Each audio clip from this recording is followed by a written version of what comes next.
XVIe siècle, Fray Marco de Niza rêve de découvrir les mystères de l'Amérique du Sud. Pour réaliser son aventure, il part pour l'Espagne, dans un voyage où il entend parler d'un mythe vieux de plus de 400 ans. Une rumeur, comme quoi, lors de la conquête de Mérida par les Almohades, cet évêque aurait quitté l'Espagne avant de fonder les Cités d'Or. Des communautés utopiques, exemptées de pauvreté, d'injustice et de ressentiment. Ceux disant les avoir aperçus parlaient d'une terre d'abondance, débordant de tellement de richesses que même le sable de ses plages était formé à 2/3 d'or. La rumeur prit tant d'ampleur que le vice-roi d'Espagne, Antonio de Mendoza, finance 2 missions pour trouver ces cités, où Marcos de Niza en était le chef d'équipage. Mais malgré les nouvelles civilisations découvertes, le mythe resta un mythe. Pourtant, au cours des siècles suivant sa mort, de nombreux explorateurs ont parcouru le monde pour transformer l'utopie en réalité. À tel point qu'à travers les époques, toutes sortes d'histoires, de tout type et de tout genre, ont vu le jour et ont raconté ce fantasme, celle d'un monde fait d'or. Mais pourquoi? Pourquoi toute cette obsession? Pourquoi autant de personnes ont passé toute leur vie à la recherche d'un idéal, d'une utopie autour de l'or? Qu'est-ce qui permet à ce métal d'être la source d'une société idéale? Concrètement, il a une utilité que dans des domaines très précis. L'électronique, la chimie, l'aérospatiale en font partie. Mais ce sont des domaines qui n'existaient pas au XVIe siècle. À cette époque, ils ne pouvaient que servir de décoration. Les hommes sont obsédés par la valeur qu'il a lui-même donnée à l'or. Ce que dit en réalité tout l'engouement envers ces cités, c'est une pensée. Comme quoi, il ne faut pas avoir une société juste, libre ou heureuse pour vivre dans un monde idéal. Mais que si vous voulez vivre dans une utopie, vivez dans un monde où tout le monde est riche. Pourtant, l'argent n'est qu'un moyen de transaction. C'est un concept qui nous permet de faciliter les échanges. Tu ne peux pas faire de bateau avec des pièces de monnaie. Mais avoir un objet qui peut être échangé contre un peu tout et n'importe quoi, à tel point que c'est à partir de lui qu'on mesure la valeur d'un bien, c'est avoir l'objet le plus important. Et si on cassait ce principe? Et si on pensait à un monde sans transaction? Un monde sans argent? Un monde où on ne trouverait pas le besoin de donner de la valeur aux choses? Un monde où ses habitants seraient tellement riches que le concept de monnaie ne servirait à rien? Comment créer une utopie?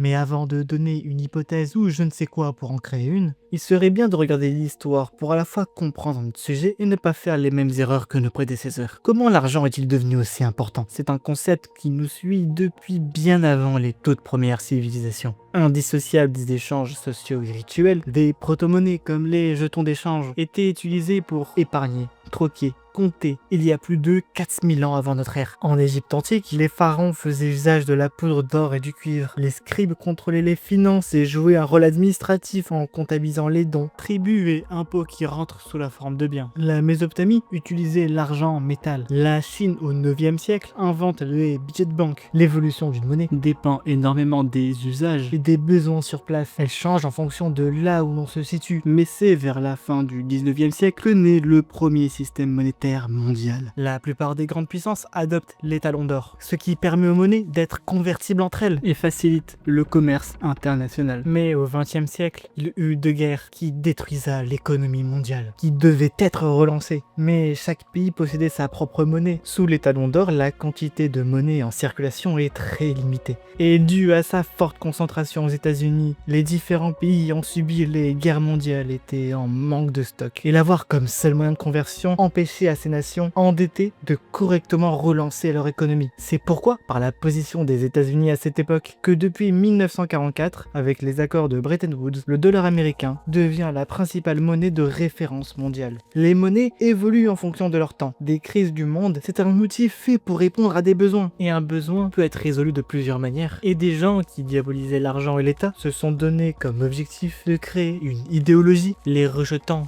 complètement. Le socialisme libertaire, construit tout au long du 19e siècle, est une philosophie très large, pouvant passer de la totale anarchie au communisme. Son principe est la liberté de ne pas subir l'oppression de l'État ou de toute institution répressive, autoritaire et violente, ou du moins les réduire à son maximum. Sa société défend l'égalité aux informations et aux moyens de production, ce qui implique de revoir complètement la façon dont fonctionnent les propriétés privées par exemple. Et cette philosophie est très prisée en littérature dans un genre qui nous intéresse particulièrement, les utopies, qui reprennent quasiment tous ces trois grands principes. Et à partir du fil conducteur qui est le socialisme Nous allons libertaire, regarder les utopies les plus connues de notre histoire. pour comprendre pourquoi ils disent tous de la grosse merde. New from Nowhere.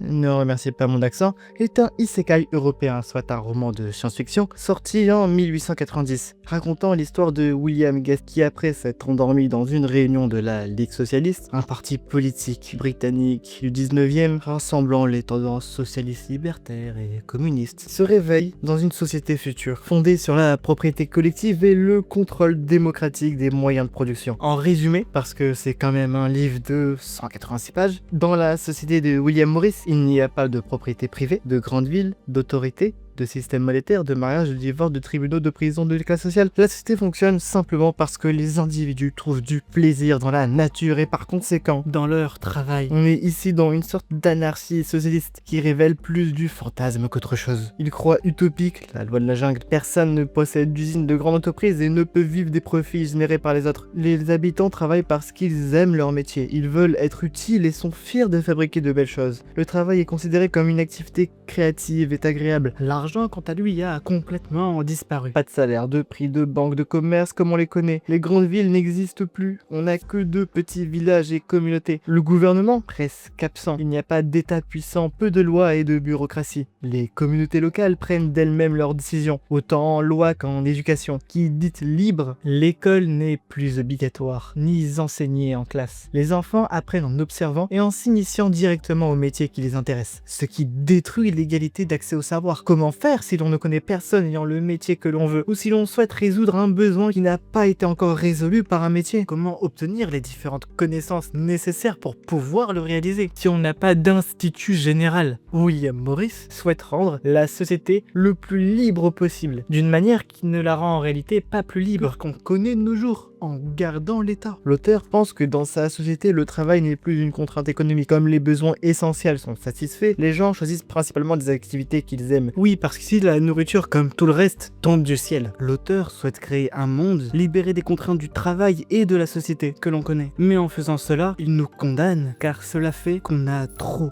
de liberté. La liberté naturelle est le pouvoir d'agir selon sa seule volonté, sans être soumis aux lois d'une société. Elle n'est limitée que par la nature, les capacités de chacun ou la force des autres. La liberté morale est la capacité d'une personne à choisir ses actions en fonction de sa conscience, de ses valeurs et de ses principes. Plutôt que de se laisser guider uniquement par ses envies, ses émotions ou les influences extérieures, elle implique de distinguer le bien du mal et d'assumer la responsabilité de ses choix. Être moralement libre ne signifie pas faire tout ce que l'on veut, mais agir de manière réfléchie en respectant les autres et les règles qui favorisent le vivre ensemble. Et notre fameux livre est un mélange de ces deux libertés. Sauf que créer une société basée sur une telle combinaison est catastrophique. La liberté naturelle est simplement limitée par la physique, mais la liberté morale demande de la maîtrise de soi, du discernement et un sens des responsabilités, ce qui n'est pas le cas de tout le monde. Pour que ces petits villages fonctionnent, on aura forcément besoin d'une sorte de leader. C'est naturel chez l'homme, et qui dans certains cas peut finir par avoir un pouvoir absolu dans sa communauté. La possibilité d'abus, de culte, de secte est très probable, car il n'y aura aucune juridiction pour empêcher cela. La morale d'une personne ou d'un groupe n'est pas forcément bonne, et donc la liberté morale d'une personne peut enchaîner la mort d'autres. Si une famine se crée, on finit avec une communauté tuant et rasant d'autres par besoin ou principe. On peut se retrouver avec des crimes et meurtres omniprésents. Le travail n'étant pas obligatoire, allez savoir ce qui peut manquer. L'éducation étant libre, allez savoir comment avoir le savoir nécessaire pour réaliser telle ou telle tâche. La répartition des ressources rares, les désaccords entre les comités et les possibilités à exercer des métiers complexes comme la recherche, on a plus de chances de se retrouver dans un monde constamment en guerre avec ce genre d'idéologie qu'autre chose, car il est impossible de n'avoir que de bons citoyens ayant une morale parfaite. Les criminels n'existent pas pour rien. On a besoin d'une autorité d'ordre. C'est pour cela que nous avons instauré une liberté civile organisée et encadrée par des lois. Elle ne remplace pas la liberté morale, mais fixe des limites à la liberté de chacun, afin de rendre le vivre ensemble possible. En étant tous soumis aux mêmes lois, chacun peut exercer sa liberté en fonction de celle-ci. Et si les lois sont dans un but à ce qu'on ne puisse pas porter atteinte aux autres, eh bien on vit dans une société juste et libre, en ayant des lois. Bien sûr, si on se retrouve dans une société qui utilise des lois de manière abusive, elle peut plus nous entraver et nous détruire qu'autre chose. C'est pour cela qu'on a besoin d'avoir de bonnes lois, mais pas forcément peu de lois. Mais il faut comprendre aussi que William Morris n'a pas écrit une telle aberration pour rien. New from Nowhere est une critique d'un roman d'Edward Bellamy, Looking Backward. Publié pour la première fois en 1888, il représente aussi une utopie socialiste, mais d'une manière totalement différente, et presque opposée. Cette fois-ci, notre protagoniste se réveille dans le futur, en l'an 2000. Bon, c'est pas le futur pour nous, mais pour eux, oui. La monnaie se base sur un système de crédit, réparti équitablement à chacun. Les métiers sont choisis en fonction de leur difficulté, et le travail garanti à tous les citoyens est présenté comme un devoir envers la communauté. L'héritage est supprimé, les ventes de ses propres biens est limitée, l'école est gratuite, les produits sont fabriqués par la collectivité, Il n'y a pas de publicité, il n'y a pas de concurrence entre les marques. les prix sont fixés par le système économique, les magasins ressemblent davantage à des centres de distribution, les produits sont fabriqués par la nation et distribués selon les besoins de la population. Le capitalisme étant complètement rejeté, tous les biens liés à la production appartiennent à l'État, les usines, mines, les réseaux de distribution. Mais les vêtements, meubles, livrets et logements restent privés et appartiennent à ces acheteurs. Le but d'un tel système est de limiter au maximum l'enrichissement personnel et les injustices de l'argent, en faisant en sorte que personne ne possède réellement les moyens de production. Car malgré cette volonté de briser les classes sociales comme nous les connaissons, la société est séparée et classée par tranche d'âge. De notre naissance à de 21 ans, notre vie est consacrée à l'étude et à l'apprentissage, pour ensuite travailler comme actif à l'armée industrielle de la nation. Ici, vous ne vivez que pour elle, et vous n'êtes que de simples employés, qui que vous soyez, et sont vos savoirs et qualités. Mais ce n'est qu'à votre retraite que vous pourrez plus ou moins jouir de la vie. Et travailler à votre souhait, que vous pourriez voter et avoir une importance politique. Vous n'êtes ici que des marionnettes privées de liberté jusqu'à votre retraite. Vous n'avez réponse à rien, et vous êtes condamné à suivre un chemin tout tracé, celle d'un État tout-puissant, contrôlant tout ce que vous avez et tout ce que vous pouvez avoir. L'État a la main mise sur l'économie, la production, l'emploi, les revenus, l'accès à tous les besoins. En fait, un peu tout et n'importe quoi. Ceux au sommet ont littéralement le pouvoir de vie ou de mort sur ses habitants. N'ayant aucun organisme ou pouvoir pour contester les décisions prises, la concentration abusive des pouvoirs Peut rendre la dérive autoritaire ou tyrannique ou d'une révolte ouvrière probable. C'est pour cela qu'on va retourner dans le passé et parler du roman donnant la société utopique la plus complète, celle qui en a créé le mot, Je parle bien d'Utopia de Thomas More. Dans cette île, il y a l'esclavagisme. Comment vous dire qu'un tel concept vient plus de la dystopie qu'autre chose? Et des lois archaïques comme celle-ci, il y en a plein. Utopia a existé bien avant l'arrivée du socialisme et du communisme, bien avant les droits de l'homme et du citoyen. Il a été écrit en 1516, en latin. L'officialisation de la langue française s'est littéralement faite 20 ans après. Donc pour mieux comprendre comment sa société est imaginée, il faut y voir une révolution du Moyen-Âge. Thomas More, britannique, Vit sous Henri VI, une monarchie très inégalitaire et fragmentée, séparée en 3 classes sociales, la bourgeoisie, le clergé et le tiers-état. Utopia est une île basée sur un système patriarcal qui se concentre sur la famille, menée et sous l'autorité du père. Comptant 54 villes bâties sur le même plan, ayant les mêmes mœurs, lois et possèdent les mêmes établissements, rues et espaces publics. Connaître l'une des villes d'Utopia, c'est toutes les connaître, tant elles sont semblables. Ayant au maximum 6000 familles par ville, chacun compte pas plus de 16 adultes. Les enfants en bas âge ne sont pas comptés. La concentration de 30 familles forme un bloc territorial, supervisé par un magistrat. Ces quartiers prennent toujours leurs repas en commun dans leur propre salle de banquet. Les magistrats sont élus par les citoyens. Ils ont pour rôle de surveiller, juger et de s'assurer du bon fonctionnement de son quartier. Au-dessus se trouvent les tranibores. Chacun est choisi par 10 magistrats pour une année. Ils sont 20 par ville et ils servent de conseil et traitent les affaires publiques. Au sommet, il y a le prince. 4 candidats sont choisis parmi le peuple et les magistrats décident par vote secret le chef de l'île. Il est élu à vie mais peut être à tout moment destitué s'il se montre tyrannique. Ici, tout le monde travaille dans des journées de 6 heures. Chaque citoyen apprend 2 métiers. L'agriculture, obligatoire pour un service de 2 ans, est un métier spécialisé. L'apprentissage est égalitaire entre les sexes et entre tous. Ils apprennent les sciences et la littérature, mais aussi la religion et la culture par le clergé. L'éducation des plus jeunes est confiée aux prêtres. L'objectif principal de l'enfance n'est pas seulement de l'accumulation des connaissances, mais le développement de la morale, de la vertu et du civisme pour former de bons citoyens.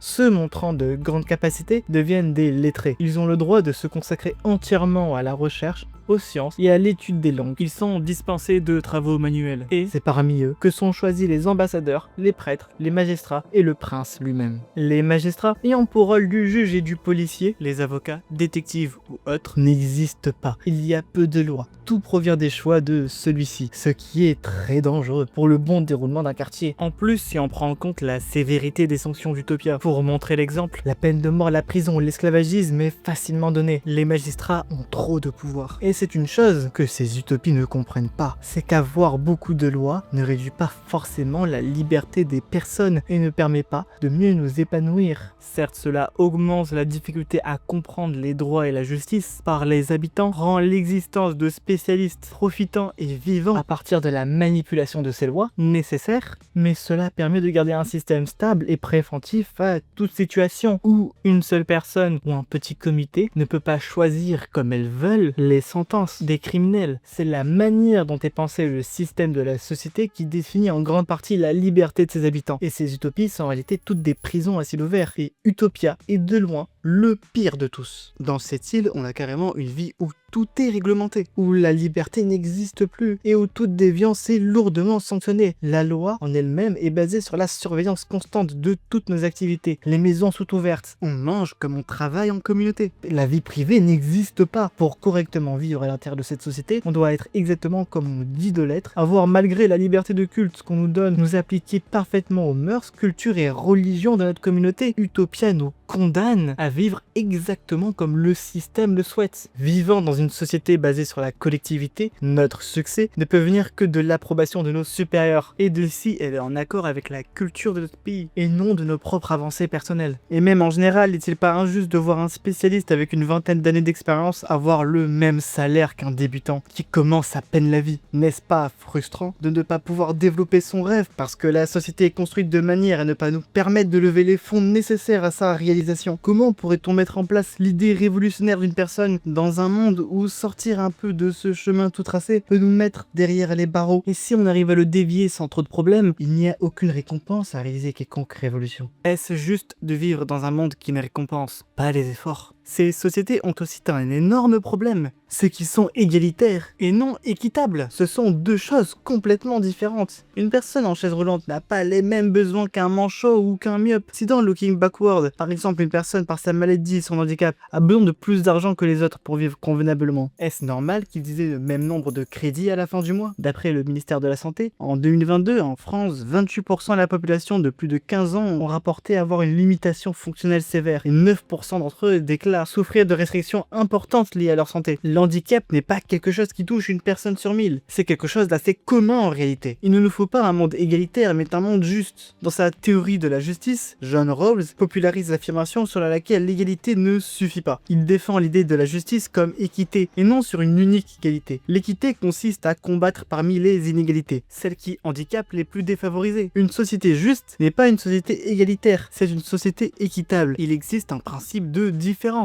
Il n'est pas non plus question de sacrifier les plus favorisés, mais de mettre tout le monde au même niveau. Pour répartir équitablement les biens, ce qui compte c'est l'équivalence et non l'égalité. Mais ce problème d'égalité ne veut pas dire que leur philosophie de base est mauvaise. C'est la manière dont ces utopies exécutent leur philosophie qui rend ces sociétés mauvaises. Ce qui est pour moi le plus grand problème de ces utopies, c'est le rejet de changement, car comme elles se croient parfaites, il n'est pas possible de changer les lois ou de s'adapter à l'époque ou à la situation politique de leur pays. Si le système républicain fonctionne si bien, c'est parce qu'il peut changer ses lois en fonction des besoins de la société sur le moment et à l'évolution du monde autour de lui. Le fait qu'ils se considèrent déjà comme parfaits les empêche d'évoluer et en réalité de survivre dans le temps. Si toutes les sociétés que nous connaissons ont fini par adopter un régime qui peut changer ses lois, c'est en partie parce que cela est nécessaire à sa survie. Et cette pensée de la réussite de la perfection est en fait une pensée extrémiste. Toutes les idées qui sont extrêmes ne marcheront pas. On peut dire pourquoi un monde communiste, ou plus exactement un monde visant la collectivité et l'égalité parfaite, est impossible, parce que les hommes ne sont pas égaux. On n'a pas les mêmes désirs et envies. Nous n'avons pas les mêmes morales, cultures et religions. Nous n'avons pas les mêmes objectifs. Et ce fait peut nous faire dire que nous n'avons pas aussi besoin de les mêmes richesses pour accéder à une forme de bonheur. Mais on peut aussi expliquer pourquoi un monde visant la liberté est aussi un monde voué à l'échec. Simplement parce qu'il y aura toujours des personnes profitant de cette liberté et l'utilisant pour soumettre les autres, créant d'énormes inégalités entre les personnes et permettant seulement à une petite partie de la population de vraiment profiter de la vie, ce qui n'est absolument pas ce que l'on souhaite. Mais bon, ces utopies peuvent se permettre de mettre de tels extrêmes parce qu'elles sont imaginaires. Il y en a plusieurs qui existent qui reprennent le concept de socialisme libertaire, dont une qui, à l'heure où je fais cette vidéo, fonctionne. Une société qui existe bien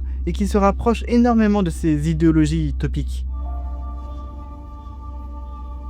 Fondé en 1983, le ZLN, l'armée zapatiste de libération nationale, a, après avoir dirigé une insurrection en 1994, pris le contrôle d'une partie du Chiapas, l'un des états les plus pauvres du Mexique. Il ne se considère non comme étant une idéologie, un dogme ou un modèle, c'est un mouvement révolutionnaire visant à améliorer la vie au Chiapas par l'autonomie de ses habitants, qui prennent collectivement les décisions concernant les terres, les travaux communs et la vie locale. Un agent communautaire élu veille ensuite à l'application de ces décisions. Les responsables municipaux exercent leurs fonctions bénévolement. Les missions municipales étant pour la plupart bénévoles, le but est de ne pas recevoir davantage à gouverner. Le tout géré par un conseil du bon gouvernement qui veille aux bonnes relations avec les non-zapatistes et avec les autorités municipales officielles qui partagent le même territoire et interagit avec les conseils municipaux au bon fonctionnement du système de santé et d'éducation autonome. Le ZLN repense complètement le système d'éducation. S'étant coupé de l'école publique officielle du Mexique, cette nouvelle vision de l'apprentissage a pour but d'enseigner, en plus des matières communes, les langues et identités autochtones, l'agroécologie, cultivée sans utiliser de produits chimiques, l'environnement et la politique critique, compréhension des mécanismes du capitalisme,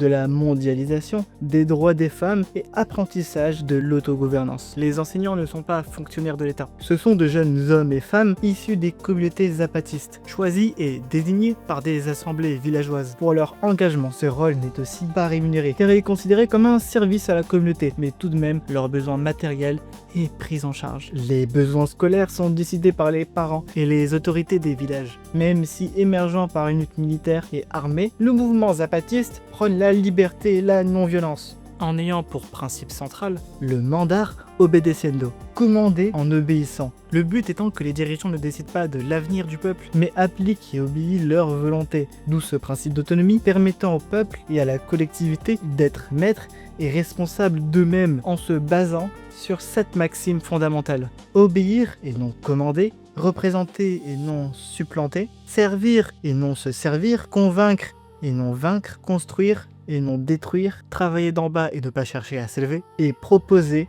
et non imposer. Mais même si le ZLN montre une manière remarquable de gérer une société socialiste, en étant le plus égalitaire possible, elle ne marche que dans sa région, très pauvre et petite. À l'échelle d'un pays, une telle autonomie peut poser problème. Elle permet l'égalité, mais quelles sont les chances pour que ce pouvoir permette aux mauvaises personnes de faire les mauvaises choses? Dans une petite communauté, limitée par les moyens, cela a très peu, voire aucune chance d'arriver. Mais à l'échelle d'un pays, où les moyens peuvent être bien plus grands, comme le nombre de ses habitants, cela est totalement possible. En plus du système scolaire se basant sur l'identité même de la région, le zapatisme peut servir d'exemple, mais il est en pratique impossible à vraiment reproduire dans des sociétés plus grandes et étant totalement différentes dans son histoire et ses cultures. Pour certaines d'entre elles, suivre le zapatisme serait un désastre, car comme toute utopie, il rejette complètement certains concepts comme la concurrence, le capitalisme ou l'individualisme qui sont au centre de l'histoire de leur société et qui sont neutres en réalité. La concurrence, par exemple,